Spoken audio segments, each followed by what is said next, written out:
Bom, pessoal, semana 3 de engenharia de software, então, vamos ver projetos de arquitetura, visões de arquitetura, estilos arquiteturais e refatoração de software. Projetos de arquitetura, então, vai se preocupar com a organização e estrutura do sistema. O primeiro estágio no processo de projeto de software é o elo entre projeto de engenharia de requisitos. Um modelo que descreve como o sistema de software deve ser organizado como um conjunto de componentes que se comunicam. É a segunda grande atividade no desenvolvimento, vindo após o levantamento de requisitos. Transforma os requisitos em um conjunto de componentes comunicantes. É fundamental para a relação entre projetos e engenharia de requisitos. Impacta características não funcionais, como desempenho, robustez, capacidade de distribuição e a manutenção. É caro refatorar a arquitetura do sistema uma vez implementado, tornando o projeto inicial importante. O resultado disso é o modelo de arquitetura, como que o sistema é organizado em componentes de comunicação, e a importância vai afetar o desempenho, robustez, distribuição e a manutenção. As vantagens de se ter um projeto de arquitetura é a comunicação com stakeholders, análise de sistemas, requisitos não funcionais, reuso em larga escala. Então, stakeholders significa parte interessada, tá, pessoal? Qualquer indivíduo, grupo ou organização que é impactado ou tem algum tipo de interesse nas atividades, projetos e resultados de uma empresa.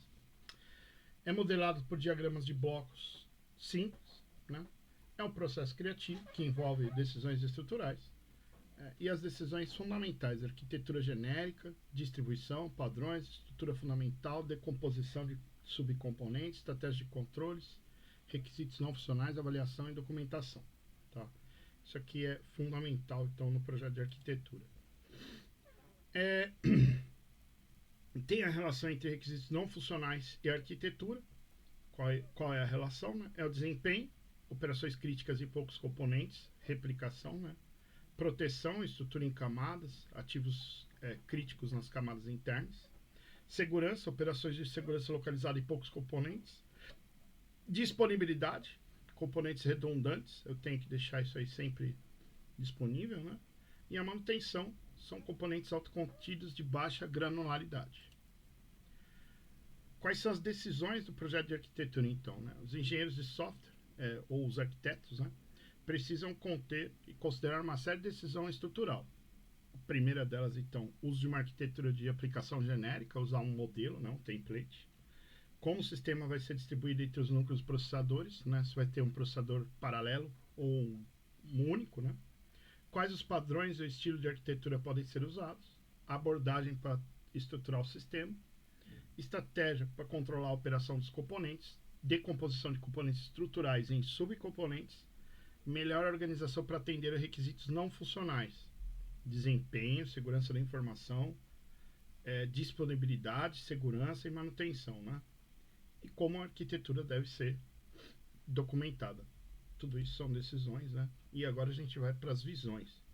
Visões da arquitetura, então, é impossível representar todas as informações em um único modelo, Múltiplas visões são necessárias para o projeto de documentação, E aí a gente tem o modelo de visão 4+1 de Krushten, Creio que fala assim. Visão lógica, abstrações fundamentais, objetos e classes. Visão do processo, que é como o sistema é composto por processos interativos em tempo de execução. Visão de desenvolvimento, como o software é decomposto para desenvolvimento, distribuição em componentes. E a visão física, hardware do sistema e distribuição de componentes de software entre processadores. Visão conceitual ainda é uma visão abstrata, base para decomposição de requisitos de alto nível, arquitetura de robô de empacotamento. Então aqui a UML, só lembrando aí,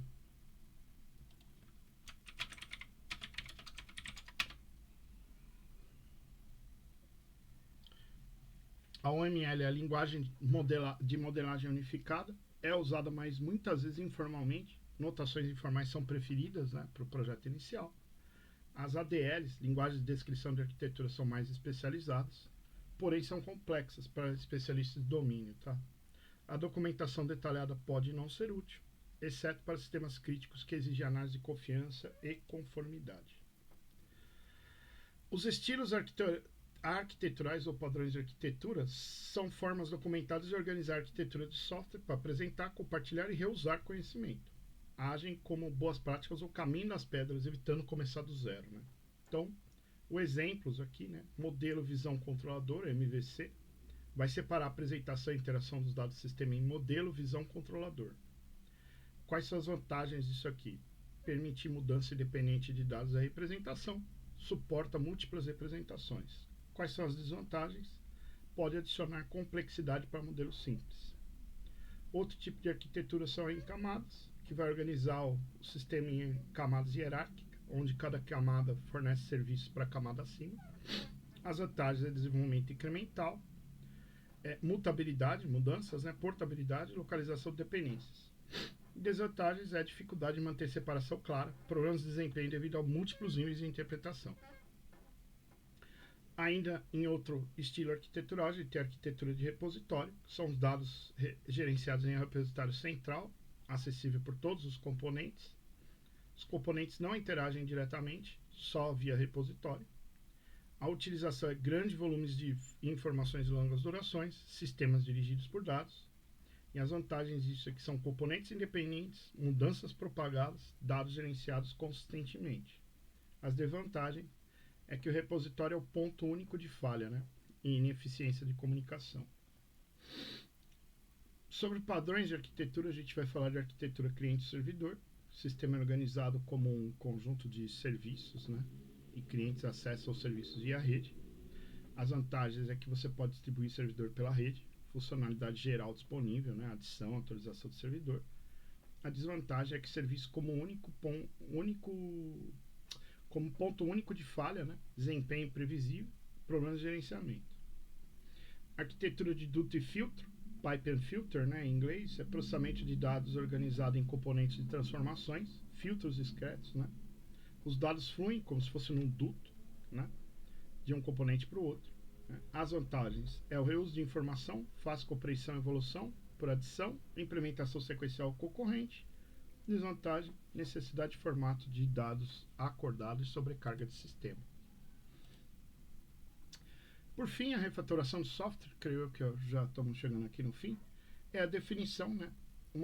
A definição dele é uma alteração na estrutura interna do software para tornar mais fácil de ser entendido e menos custoso de ser modificado, sem alterar seu comportamento. Não é só uma limpeza de código, tá? Mas é uma técnica eficiente e controlada. Não corrige defeitos de funcionalidade, que isso é o papel do teste, mas pode ajudar a encontrar. O usuário final não percebe a diferença após a refatoração. Qual que é o propósito da refatoração? É melhorar o projeto do software, organizando ele numa arquitetura melhor. Vai tornar o software mais fácil de entender para desenvolvedores, para uma manutenção futura. Ajuda a encontrar defeitos e falhas. Ajuda a programar mais rápido, né, a longo prazo, mantendo a velocidade de desenvolvimento. Permite pensar em um projeto razoável sem a necessidade de perfeccionismo desde o início. Dentro da refatoração a gente tem essa modalidade, né, os dois chapéus, metáfora de Kent Beck, né, que é adicionar funcionalidades, foca em novas capacidades, mas não altera o código que já existe.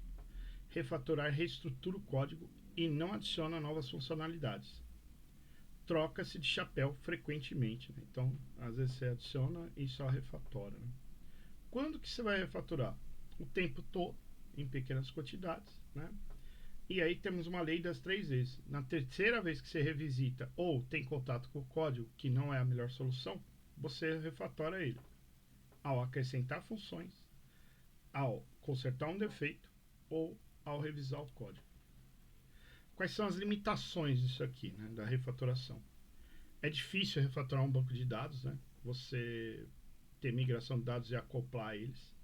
Difícil a refatorar a interface de objetos, pode quebrar a comunicação, né, com outros componentes. Pode diminuir o desempenho do software a curto prazo, mas se torna ajustável para otimização futura. Não deve ser feito quando muito próximo no prazo final. Se você tem entrega, então não é uma boa você dar uma enxugada no código, né, olhar o seu código de novo. E não deve ser feito se o código estiver tão confuso que é melhor reescrever do zero. Aí você vai perder o prazo mesmo, né, se estiver muito confuso. O catálogo de refatoração do Fowler aqui, né? É sugestões e ideias de refatorações. Então, as categorias, ó, compondo métodos, movendo recursos entre objetos, organizando dados, simplificando expressões condicionais, né? Substituir comando condicional por polimorfismo. Só lembrando, polimorfismo entre os 4 pilares, né, da programação orientada a objetos, na PO, que a gente viu nessa disciplina, né? É a capacidade de um objeto de se comportar de diferentes maneiras dependendo do seu contexto. Ele permite um único nome de objeto seja utilizado em ações diferentes classes relacionadas, tornando o código mais flexível, legível e fácil de se manter, né? Então, deixa eu dar um exemplo aqui.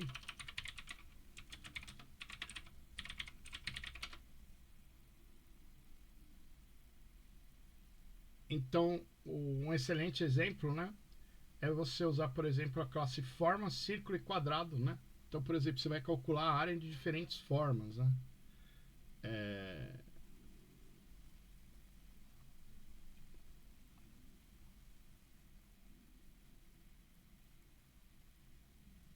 Então, mesmo que a forma, né, seja do tipo forma, um método para você calcular a área é a classe real do objeto, pode ser círculo ou quadrado, né? Então, isso é um exemplo de polimorfismo, né, que a gente estudou lá no PO.